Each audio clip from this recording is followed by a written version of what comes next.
वज़ीर-ए-आज़म शहबाज शरीफ का चीनी सफीर के साथ अपर कोहिस्तान में दासू मंसूबे का दौरा। चीनी इंजीनियर से खिताब में बशाम वाक़े के जिम्मेदारों को इंसाफ के कठेरे में लाने की यकीन दहानी। स्पीकर सरदार अयाज सादी की जेर सदारत कौमी असम्बली का इजलास। सुन्नी इत्तेहाद काउंसिल के अरकान का शोर शराबा। 9 मुंतखब अरकान ने हल्फ उठा लिया। खैबर पख्तूनख्वा में सेनेट इंतखाबात गैर यकीनी सूरत हाल के शिकार। मखसूस नशिस्तों पर हल्फ न लिया जा सका। इलेक्शन कमीशन ने हल्फ न होने पर इंतखाबात के इल्तिवा का इंदिया दिया था।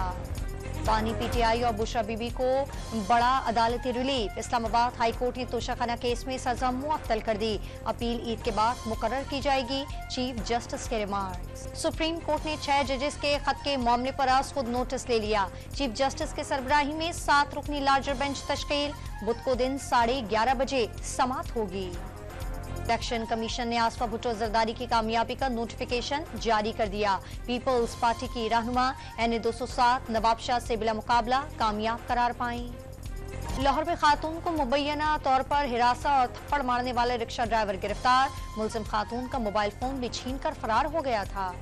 सेहुनी फौज ने गाजा का शिफा अस्पताल तबाह और बर्बाद कर दिया। फौज के इनखला के अस्पताल में वहशियाना मनाजिर। जा बजा फलस्तीनियों की लाशें। 200 फलस्तीनी दहशतगर्द करार देकर शहीद कर दिए। 500 गिरफ्तारियों का भी एतराफ।